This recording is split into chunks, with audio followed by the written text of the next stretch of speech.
রোজা রাইখা রমজান মাসে রোজা রাইখা যদি কেউ একবার আলহামদুলিল্লাহ কয়, আল্লাহ তাআলা তাকে 70 বার বলার সওয়াব তার আমল নামায় দান করে দেয়। সুবহানাল্লাহ। রমজান মাসে 1 রাকাত নামাজ পড়বে, 70 রাকাত নামাজের সওয়াব আল্লাহ তাআলা তার আমল নামায় দেয়া দেবে।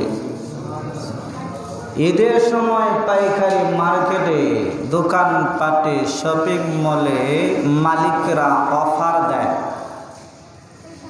যে আমার দোকান থেকে মাল খরিদ করলে 40% ডিসকাউন্ট আছে। দেয় কি দেয় না?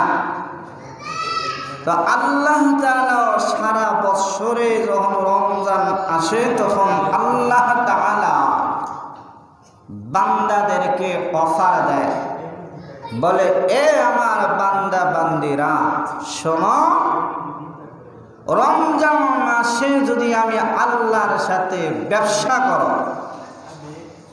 কার সাথে ব্যবসা?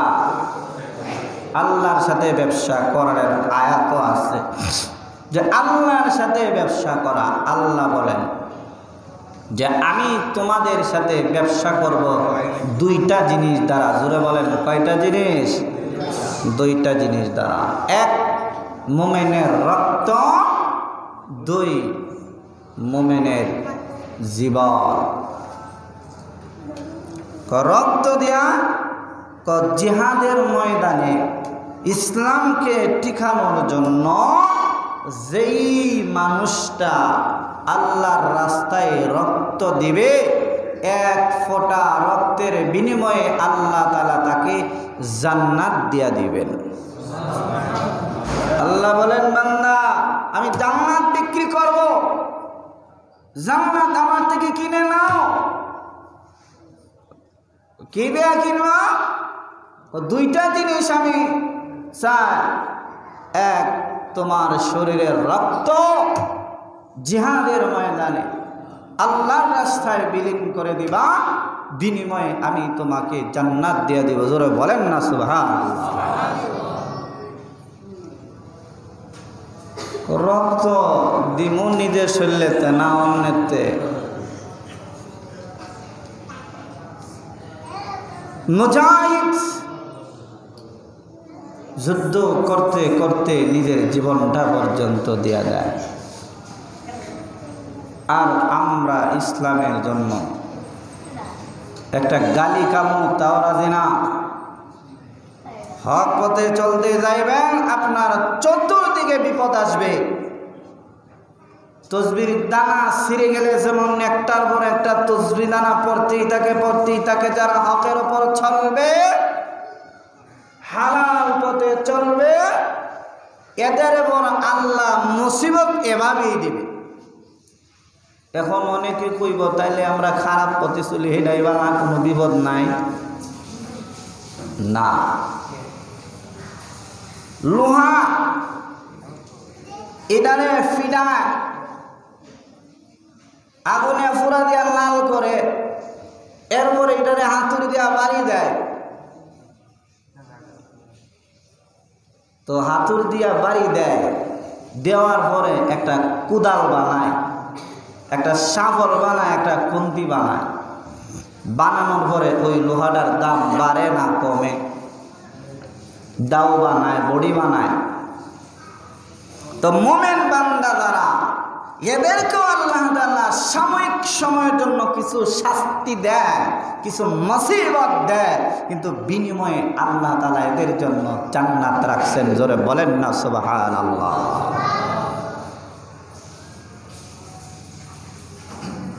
খাঁটি বান্দা, মুমিন বান্দা হইতে হইলে অনেক কষ্ট স্বীকার করে যারা হইতে পারবে, তারাই আল্লাহর তৈরি জান্নাতের অধিকারী হইতে পারবে, যেখানে থাকবে খালিদিনা ফিহা আবাদা, যার কোনো শেষ নাই। এতদিন পর্যন্ত বান্দা ওইখানে থাকতে থাকবে। জোরে বলেন সুবহানাল্লাহ।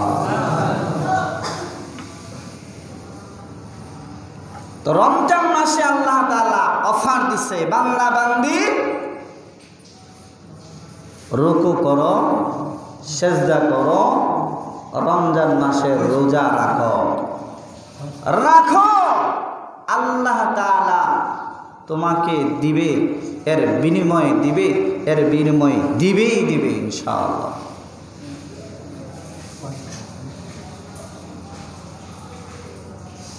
রমজান মাস এমন একটা বরকতপূর্ণ মাস, এটা জানে না এমন মানুষ খুব কম আছে।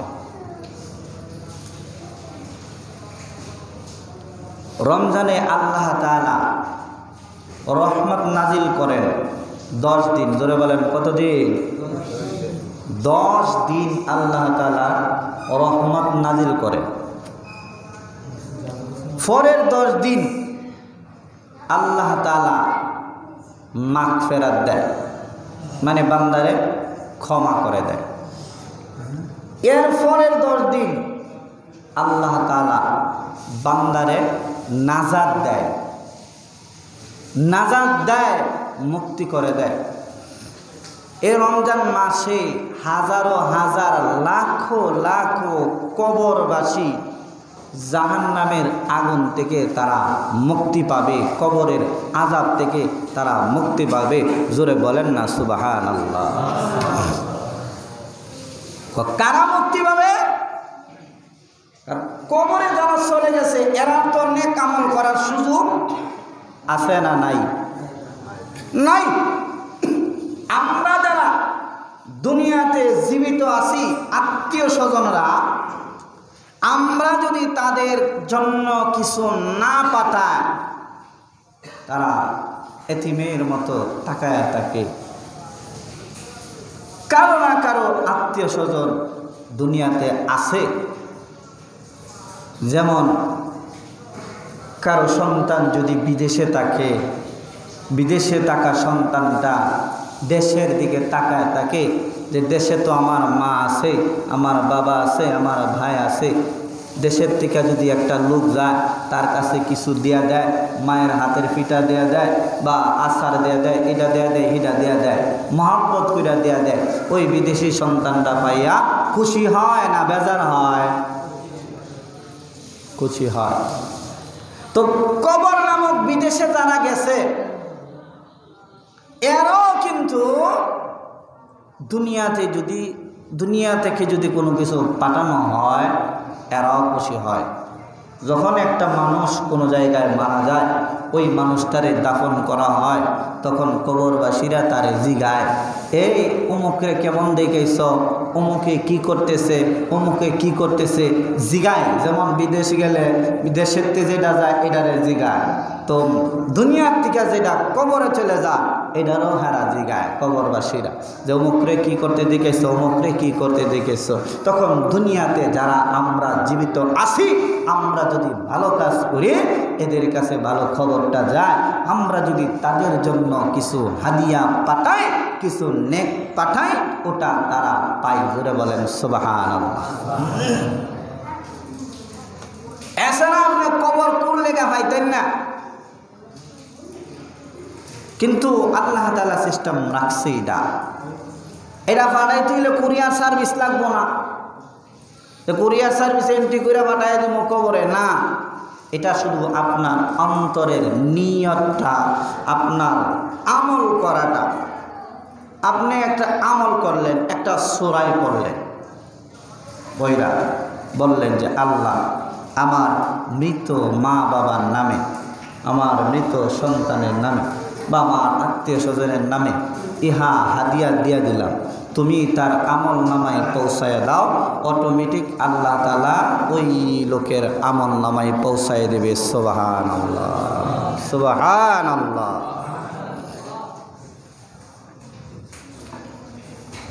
পৌঁছায় দিবে। শুধু মুখ দিয়া বললেন, মুখে বলার কারণেই আল্লাহ তাআলা পৌঁছায় দেবে। রমজান মাসে 1 টাকা দান করলে 70 টাকার সওয়াব পাওয়া যায়। 100 টাকা দান করলে 100-এ 7 দিয়ে গুণ দিলে কত হয়? 700 বলে 7,000 হয়ে না? তো 100 টাকা দান করলে 700 টাকার সওয়াব পাওয়া যায়। কোন মাসে? রমজান মাসে। এবারে বাড়িতে গেছি পরে এক মহিলা ও 10টা কোরআন শরীফ দান করবে। রোজার আগে মান্নত মানছে, এতিমখানা পায় না। তো তার স্বামী আবার বুদ্ধি দেখায়, ওই তুই তো মানছস রোজার আগে 10টা কোরআন শরীফ দিবে, এক কাজ কর, এই 10টা কোরআন শরীফ রোজার সময় দিলে একটা কোরআন শরীফের বিনিময়ে 70টা কোরআন শরীফ দেওয়ার সব হইব। সুবহানাল্লাহ বলে। বান্দা কত চালাক, কথা ঠিক। রমজান ছাড়া একটা দিলে একটাই, আর রমজানের ভিতরে একটা দিলে 70টা, তাহলে 10টা দিলে 70টা এমন সব পাওয়া যাব। সুবহানাল্লাহ। তো রমজান মাস বরকতপূর্ণ মাস। এই মাসটা, এই যে আজকে বরকতের কতদিন, রহমতের দিন কতদিন চলে যেতেছে। আজকে রোজার কটা গেছে? 6টা। তারাবি কয়টা? 7টা। ওই 7 দিন কিন্তু গেছে গা। আর আছে কয় দিন? 3 দিন আছে রহমতের। এরপরে কিন্তু রহমতের দিন শেষ হয়ে যাবে। তাহলে একটাবার চিন্তা করে দেখছেন যে রহমতের দিনগুলি আমাদের মধ্যে থেকে চলে যাইতেছে, এটা আর কশ্চিন কালেও কখনোই এটা ফিরে পাব না। যারা একটা রোজা ভাঙ্গে, ওই একটা রোজা ভাঙ্গার কারণে ও যদি সারা জীবন যতদিন ও বাচ্চা থাকে এতদিন ধরে যদি সে রোজা রাখে, তবু ওই রমজানের একটা রোজা যে ভাঙলো, ওই রোজার সমান সে হতে পারবে না। ওই রোজার জরিমানা দিয়া সে শেষ করতে পারবে না। একটা ফরজ রোজার এত মূল্য, এত দাম, কে করে তো কি করে ফরজ রোজাটা ভাঙ্গালা? হেলাই দুলাই অবহেলায় ভাঙ্গালায় রোজাটা, কোনো কারণ নাই, কারণ ছাড়াই বাঙ্গালা। তাহলে আপনি যদি রোজারে মহাব্বত না করেন, আল্লাহ আপনার মহাব্বতটা কেন করবে? আপনি যদি নামাজকে মহাব্বত না করেন, আল্লাহ আপনাকে কেন মহাব্বত করবে? আল্লাহর সাথে ব্যবসা করতে হলে, আল্লাহর সাথে সুসম্পর্ক লাগাইতে হলে আল্লাহ যে হুকুমগুলি দিছে ওই হুকুমগুলি আমল করতে হবে, পুঙ্খানুপুঙ্খানু মানতে হবে। যেভাবে আল্লাহ তাআলা বলেছেন ওভাবেই মানতে হবে। এর থেকে বাড়ানো যাবে না, এর থেকে কমানো যাবে না। কমাইলেও সমস্যা, বাড়াইলেও সমস্যা। কথা বলেন ঠিক না বেঠিক? ফজরের ফরজ কয় রাকাত? 2 রাকাত। এখন আমার মন চাইছে শুল বালা শক্তি আছে 4 রাকাত পড়ুম, 6 রাকাত পড়লাম হইবনি। জোহরের নামাজ কয় রাকাত? ফরজ কয় রাকাত? 2 রাকাত পড়াম, কারণ রোজা রাখতে পেটে ভুক লাগে, ভাল লাগে না, হইবনি? কেন হইতো না? আল্লাহর হুকুম নাই। আল্লাহ তাআলা হুকুম করছেন ফজরের 2 রাকাত ফরজ, এটাই পড়তে হবে, বাড়ানো যাবে না, কমানো যাবে না। জোহরের 4 রাকাত ফরজ করছেন, ওই 4 রাকাতই পড়তে হবে, কমানোর অধিকার নাই, বাড়ানোর অধিকার নাই। রোজা আল্লাহ তাআলা দিয়েছেন, কেউ বাড়াইতেও পারবে না, কমাইতেও পারবে না। সময়টাও আল্লাহ তাআলা নির্ধারণ করে দিয়েছেন সুবহে সাদেক থেকে নিয়ে সূর্যাস্ত পর্যন্ত। এর ভিতরে কেউ বাড়াইতেও পারবে না, কেউ কমাইতেও পারবে না। কথা বলেন ঠিক না ঠিক? ইদানিং একটা সময় নিয়ে ফেসলা যে ইসলামী ফাউন্ডেশন এতদিন সময়টা নির্ধারণ করে দিত, তো এবার তারা একটা ফেস লাগাই দিছে কি যে সময়টা এই ডাকাতটাই শুধু বাইর করছে, বাকি জেলাগুলি বাক করে দেয় নাই। যে জেলা জেলা পার্থক্য আছে, এই পার্থক্যটা তারা দেয় নাই। এই জন্য একটা ফেস বিভিন্ন ক্যালেন্ডারে দেখবেন ফেস লাগিয়ে রয়েছে 5 মিনিট 3 মিনিটের ফেস আসেনি না, আছে না? এজন্য সতর্কতামূলক 2 মিনিট 3 মিনিট আগে যদি শেষ করে দেয় এটা তো ভালো, একবারে শেষ পর্যন্ত যাইব। 5 মিনিটে গুরু খায় লাউন যা কেরে 5 মিনিট আগে খাইলে কোনো সমস্যা আছে? সতর্কতামূলক একটু আগে শেষ করা, অক্ষরে সময় শেষ এটাই। কারণ ঘড়ি যারা আবিষ্কার করছে, সময়টা যারা আবিষ্কার করছে, যে এই ঘড়ি দিককার সময় ওই সূর্যের সাথে মিলায়া দেখা যায়, এই 2-3 মিনিট এদিক সেদিক হয়। এই জন্য সতর্কতামূলক একটু আগে ভাগেই শেষ করবেন সেহরিটা। বুঝাইছি নি কথাটা?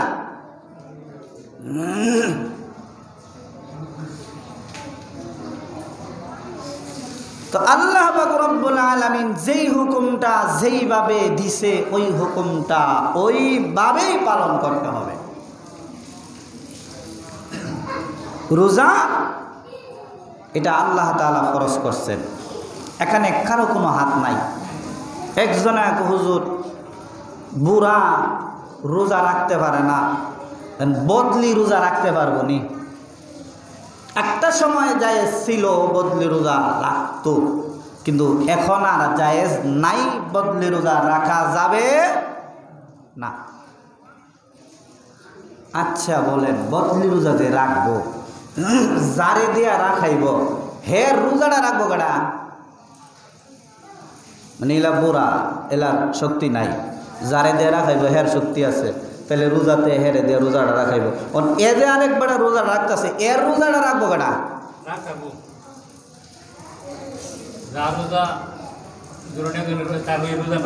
আমি রাখলাম, আমারটা রাখবো বলবি রাখবো। হজ, হজ যেটা এটা বদলি করা যায় ইসলামের মধ্যে। হজ একজনেরটা আরেকজনে কইরা দিতে পারে, এটা জায়েজ আছে, এটা করা যায়।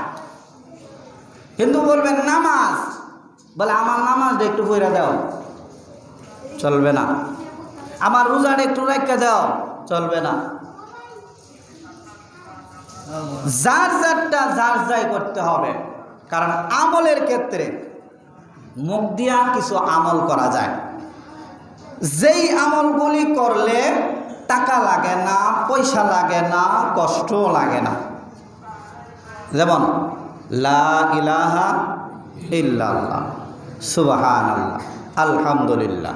এটা বললে কি ওযু লাগবো, গোসল লাগবো, টেহা করত যাইব? যাইতো না। যেমন নামাজ পড়লে অঙ্গ প্রত্যঙ্গ ব্যবহার হইব, দাঁড়ান লাগবো, রুকু দেওয়া লাগবো, সেজদা দেওয়া লাগবো, আবার মুখটা উচ্চারণ করা লাগবো। হজ করতেইলে টেহা লাগবো, নিজে যাওয়া লাগবো, মুখটা বলা লাগবো, দৌড়াদৌড়ি করা লাগবো, কঙ্কর মারা লাগবো। তাহলে 3টা সূরত, একটা টাকা পয়সা কিছুই লাগে না, শুধু মুখটা কইলেই হয়ে যায়, শরীর লাগে না। আর হেডা হইল শরীরও লাগে, মুখ ব্যবহার করা লাগে। নিয়ত করলে শুধু অন্তর দ্বারা নিয়ত করছেন, সব হয়ে গেছে। সুবহানাল্লাহ। এই যে এইটা 3টা যুবকে মিল্লা দেওয়া লাগছে। আরেকটা যুবক আয়া কইতাছে হুজুর আমি এটা কিনা দিব, ও জানে না, এরা যে দিয়ে দিচ্ছে। তাহলে ওই যে এই ছেলেটা নিয়ত করলো দেওয়ার লাগিয়া, আল্লাহ তাআলা তারে অটোমেটিক সব দেয়া দিছে। সুবহানাল্লাহ, অটোমেটিক দেয়া দিছে, কারণ তার নিয়ত ভালো, সে আসছে বাঁকাভুক্ত নিয়তই দেওয়ার লাগিয়া, নিয়ত করছে তো সব পাই গেছে। টাকাও লাগছে না, পয়সাও লাগছে না, আমলও করা লাগছে না, কিছু না, খালি নিয়ত করছে হয়ে গেছে। আর হজ করতে হইলে এটাতে টাকা লাগবো, টাকা ছাড়া হজ হইব নি? হয় আপনি নিজের তা লাগবো না অন্য কেউ দিয়ে আপনারে করাবো। টাকা ছাড়া হজ হইতো না, যাইতে গেলে বিমান ভাড়া লাগবে। শারীরিক আর্থিক, শারীরিক আর্থিক, আরেক হলো আন্তরিক, অন্তরের নিয়ত, আরেক হলো শরীর দিয়া, আরেক হলো অর্থ দিয়া। 3 সুরতে আমল করা যায়। তাহলে আমরা এই জিনিসটাই বুঝলাম যে রমজানের রোজা এটা যার যার রোজাটা যার যারই আমল করতে হবে। একটা রোজা ভাঙ্গার কারণে সারা জীবন ভর যদি রোজা রাখে তবু তার ওই এক রোজার কাজা কাফারা আদায় হবে না।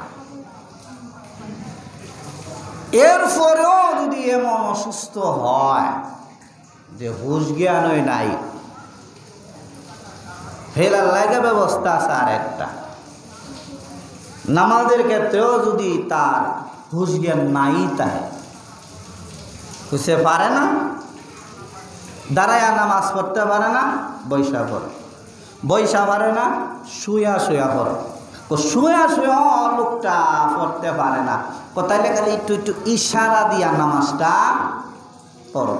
ও ইশারা দিয়েও পারো না, ওই ইশারা দিয়েও যদি না পারে তাহলে দেহ 5 ওয়াক্ত নামাজ কি ওই অবস্থায় তার অতিক্রম হয়েছে কিনা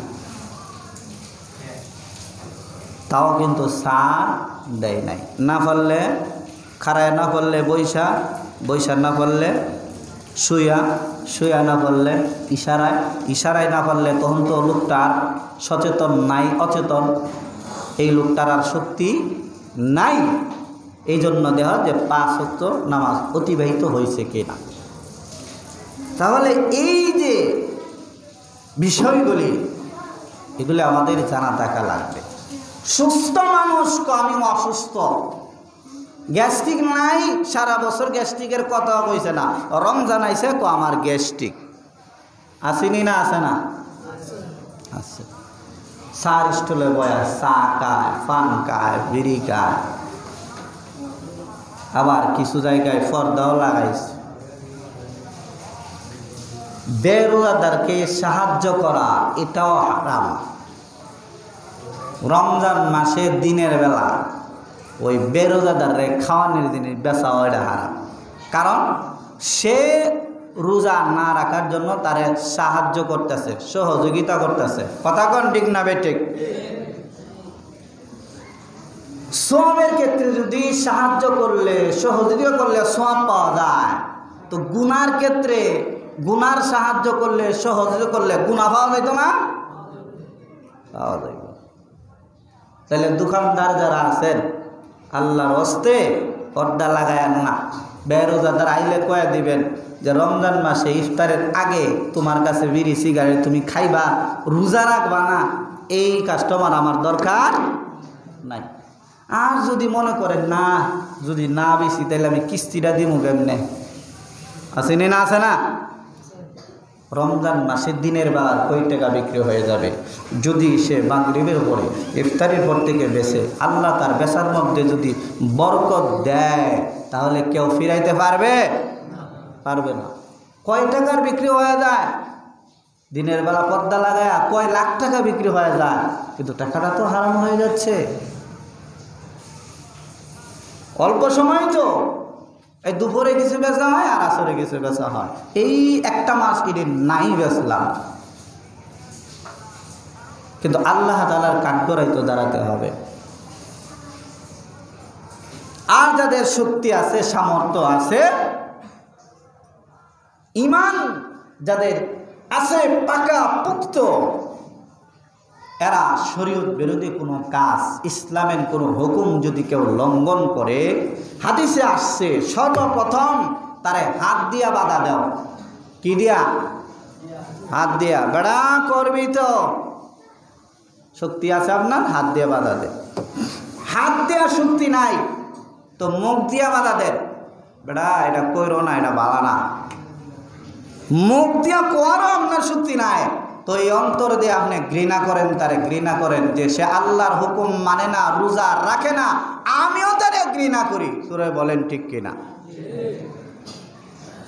তাহলে এটা হলো নিম্ন স্তরের একবার ঈমান, যে আপনার শক্তি আছে, হাত দিয়ে আপনি বাধা দিলেন না, আপনার শক্তি আছে, মুখ দিয়ে আপনি বললেন না, আপনার অন্তর দিয়া ঘৃণা করা দূর করলেন খালি।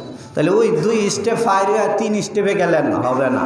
আপনার যতটুকু শক্তি আছে, সামর্থ্য আছে, ওই শক্তি সামর্থ্য দিয়া আপনাকে প্রতিহত করতে হবে, নাইলে আপনি হাসরের ময়দানে ধরা, আল্লাহর কাছে ধরা খেয়ে যাবেন। এক লোক মসজিদের কোনায় বৈশা তসবিহ পড়ে, ফেরেশতারা আইছে ধ্বংস করে দেবে লাখা পাল্লা। এক লোক তো মসজিদের কোনায় বৈশা এবার তসবিহ পড়তেছে, এটারে সহ ধ্বংস কর, এটারে আরো আগে ধ্বংস কর। কেলিগা এটা একা একা জান্নাতে যাইবার যাইতেছে, এটা যদি হেডেরে কইতো তাইলে হেডিও মানতো, এটা কইছে না, এটারে এমন মানুষটার আমার দরকার নাই। তো আপনারা একা একা রোজা একা জান্নাতে যাবেন গা, একা একা নামাজ পড়া জান্নাতে যাবেন গা, কত সুজা না। যার যতটুকু শক্তি আছে, যার যতটুকু সামর্থ্য আছে, ওই অনুযায়ী আমল করবেন, করবেন তো ইনশাআল্লাহ। আল্লাহ তাআলা আমাদেরকে আমল করার তৌফিক দান করুন। যারা সুন্নাত করেন তারা সুন্নাত করবেন।